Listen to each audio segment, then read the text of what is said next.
Di tengah terik matahari siang di alun-alun kota Malaka, keramaian warga yang tengah beristirahat dan menikmati jajanan kaki lima mendadak terganggu oleh suara bentakan keras. Seorang oknum Satpol PP berbadan kekar, berwajah garang, dan mengenakan seragam lengkap tampak memaksa seorang pedagang asongan tua untuk mengosongkan lapaknya.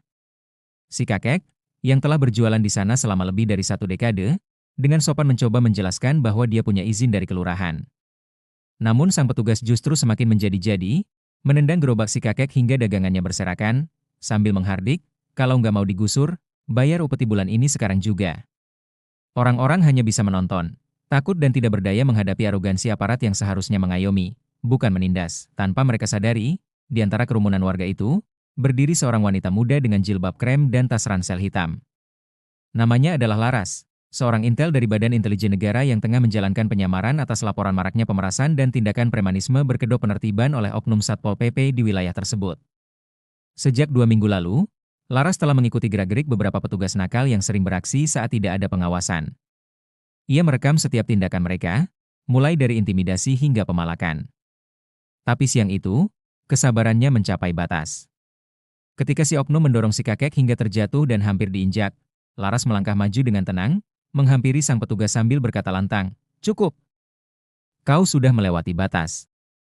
Petugas itu menoleh dengan alis terangkat, tertawa sinis melihat wanita muda yang seolah menantangnya. "Ini urusan kami. Kalau nggak suka, sana pergi," hardiknya, sembari mencoba menepis tangan Laras yang menunjuk wajahnya. Namun dalam hitungan detik, tubuh sang petugas tiba-tiba terpelanting ke belakang, terhempas keras ke trotoar setelah menerima tendangan memutar dari Laras yang tak sempat dilihat mata biasa. Semua warga terkejut.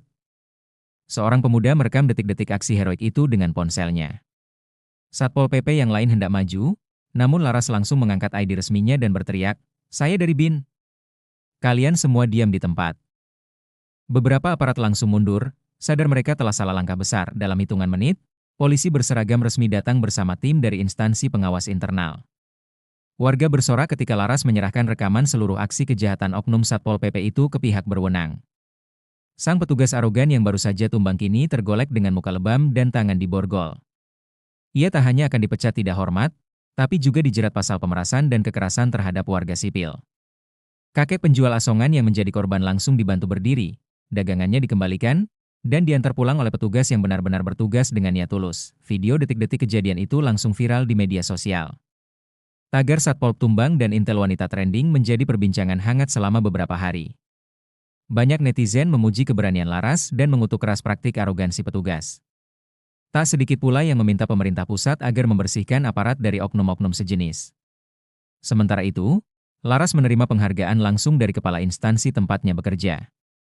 Namun bagi Laras, bukan penghargaan yang ia kejar, melainkan rasa keadilan bagi rakyat kecil yang selama ini tak memiliki suara. Sejak kejadian itu, pengawasan terhadap kinerja aparat semakin diperketat.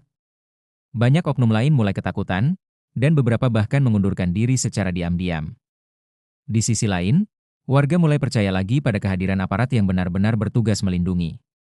Kakek penjual asongan pun kembali berjualan dengan tenang, kali ini dengan tenda baru dan dagangan yang lebih lengkap berkat bantuan dari donatur yang tergerak oleh kisahnya. Kota Malaka perlahan kembali tenang, tapi kisah keberanian Laras tetap dikenang sebagai pelajaran bahwa kebenaran akan selalu menang meskipun harus melawan seragam. Namun bagi Laras, tugas belum selesai. Hari-harinya kembali dipenuhi penyamaran dan investigasi lain.